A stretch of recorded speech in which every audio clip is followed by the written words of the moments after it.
Nag-viral karon ang video sa usa ka babae nga namaligya og mangga diha dapit sa Plaza Sugbo sa Cebu City Hall, dapit sa Magellan sa cross nga diin perting hilak in town sa namaligya og mangga mga kabombo kay gidakob siya sa taga-probe. Kining problemaha sa mga sidewalk vendors o mga vendors nga magsuroy-suroy aron na mamaligya sa langga mga baligya nga mga makaon diha sa downtown area sa Dalan Colon o diha dool sa Magellan's Cross, mura ni sila og cat and mouse ang mahitabo.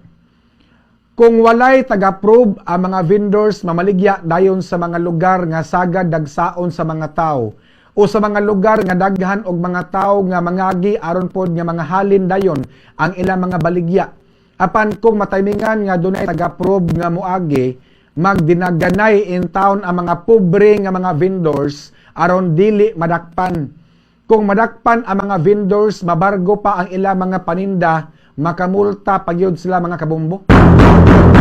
Looy in town kayo ang mga vendors kay inutang pa ang ilang mga puhunan sa torko. Naningkamot in town ang mga vendors nga makatinda aron dunay ikapakaon sa ilang pamilya.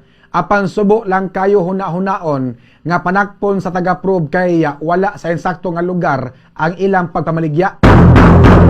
Unta ang Cebu City Government mangita og pamaagi aron dili malubat-lubatan ang mga vendors og dili na magdinaganay kung makakita og taga-probe.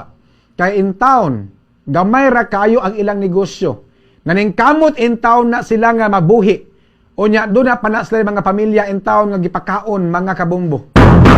Unta matagaan ni sila og kasulbaran ang problema aning mga vendors kay nanginabuhi in town ni silang tinarong.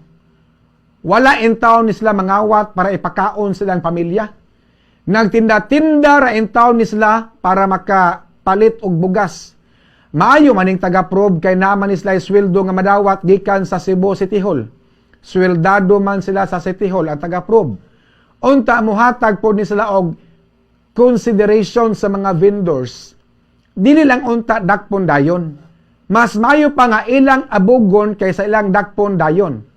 Kini mga vendors manggod, adto gyud na sila mag-display daplin sa kalsada kay daghan og tawo nga mangagi.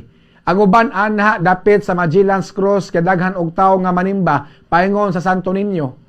Kung asa ang daghang tao, adto sa ni sila para mahalin gyud ang ilang baligya. Kay kung adto sila mag-display sa lugar nga mingaw, langawon ang ilang mga baligya mga kabombo.